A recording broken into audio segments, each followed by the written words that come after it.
Welcome to MAISHUU Mucci. Hello, Jim. My question for you this week is, can you explain to me what this ship video is about?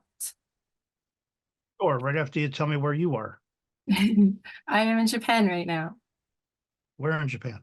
I live currently in Fukuoka, Japan. And what part of Japan is that? It's in the southern part of Japan. Okay. And what's unique about it? It's very famous for tonkatsu ramen. It's a pork-based ramen. Oh, there you go.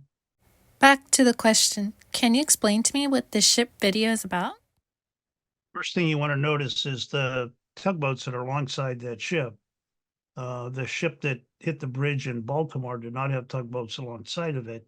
And the reason those tugboats are there is in case when you're maneuvering in and out of port, if you lose power or your rudder gets locked to where you lose steerage, those tugboats are there to help you. Okay, so this is a video of how container ships actually, it's like Legos.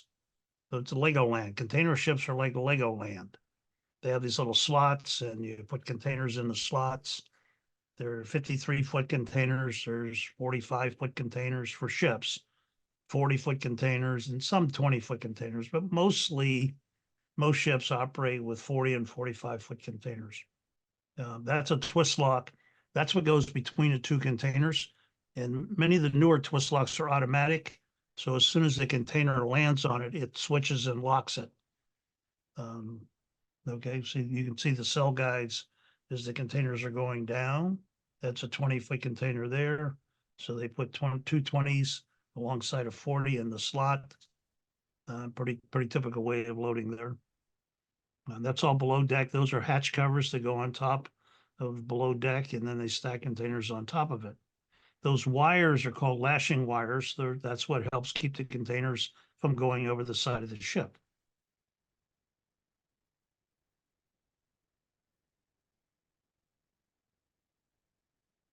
Okay, a reefer container is a container that has machinery in it, refrigerated machinery that chills the cargo that's inside, and those have to be plugged in order for it to work.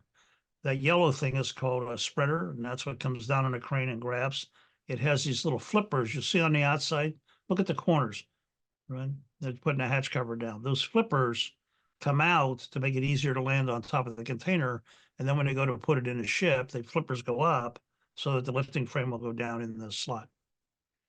These are the different numbers of the hatches and cells, and that goes on the stowage plan so that you kind of know where the container is if you're looking for it. The planners know where the container is located.